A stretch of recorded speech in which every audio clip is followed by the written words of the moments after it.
Kratos, who succeeded Ares as the god of war after the latter's death, is still tormented by recurring dreams about his past, and the other gods avoid him because of his destructive nature. Kratos leads the Spartan army in their assault on Rhodes, despite Athena's warning to the contrary.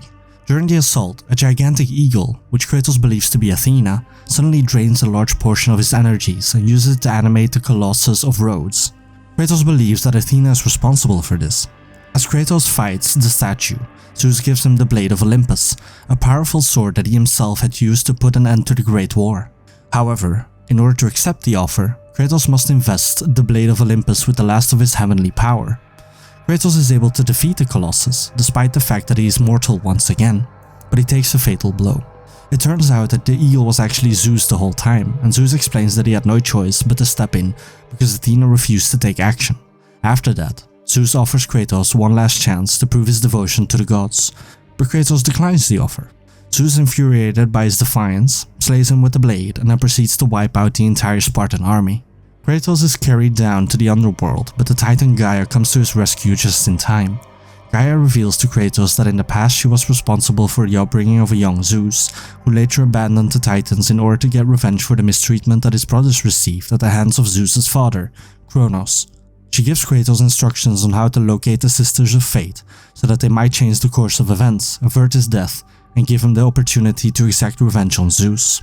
Kratos is able to locate the abode of Gaia's brother Typhon with the assistance of Pegasus.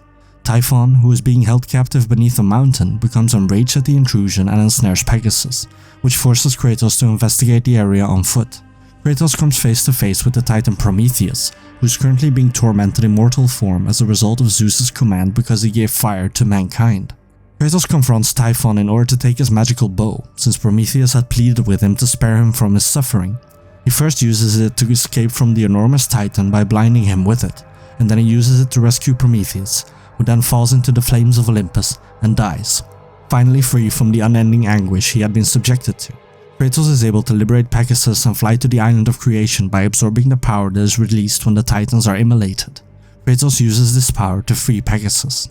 In the final moments before reaching the island, Kratos engages in combat with and ultimately kills Theseus in order to activate the enormous stone Steeds of Time, which Kronos had given to the Sisters of Fate as a present in an effort to alter his own destiny. This allows Kratos to gain entry to the island. There, Kratos faces and vanquishes a number of adversaries, some of whom are also looking for the Sisters of Fate. These adversaries include an undead version of his former adversary, the Barbarian King, the Gorgon Uriel, Perseus, and a crazed version of Icarus, who joins Kratos in his descent into Tartarus when the two are defeated. Kratos finally meets the imprisoned Titan Atlas, who at first harbors resentment towards Kratos for being in his current position. This occurs after Kratos has vanquished Icarus and taken Icarus's wings for himself. Atlas states that Gaia and the other Titans seek revenge on Zeus for their defeat in the Great War once Kratos has finished explaining his purpose. Kratos is able to enter the Palace of the Fates with the assistance of Atlas, who explains that the Blade of Olympus is the most important piece of equipment for vanquishing Zeus.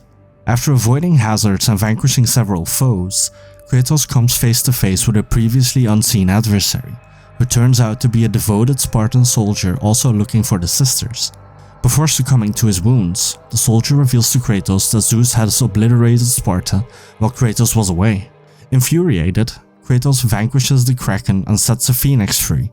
He then rides the bird to the sisters' fortress and engages in combat with two of them, specifically Lachesis and Atropos.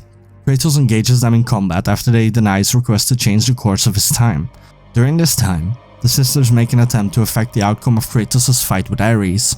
However, Kratos is able to slay both of them and then confront the last surviving sister, Clotho. He kills her by falling into one of her own traps, and then he goes to collect the Loom of Fate in order to travel back in time to when Zeus abandoned him. Kratos takes Zeus by surprise, seizes the Blade of Olympus, and ultimately renders Zeus unable to defend himself. Athena steps in and begs Kratos to desist from killing Zeus because doing so will result in the destruction of Olympus. Kratos chooses to disregard her and instead attempts to murder Zeus, but Athena makes the ultimate sacrifice by allowing Zeus to flee by impaling herself on the blade. Athena reveals to Kratos that he is indeed Zeus' son right before she passes away. Because Zeus himself had usurped his own father, Kronos, Zeus feared that Kratos would do the same thing to him. After making the proclamation that the dominion of the gods has come to an end, Kratos goes across time to save the Titans just in the nick of time before they are defeated in the Great War. He then travels back in time to the present with the Titans, and the gods observe as their former adversaries ascend Mount Olympus. Standing atop Gaia, Kratos makes the proclamation that he is responsible for bringing about the fall of Olympus. And that is the story of God of War 2. Thank you for listening, and I will see you next time.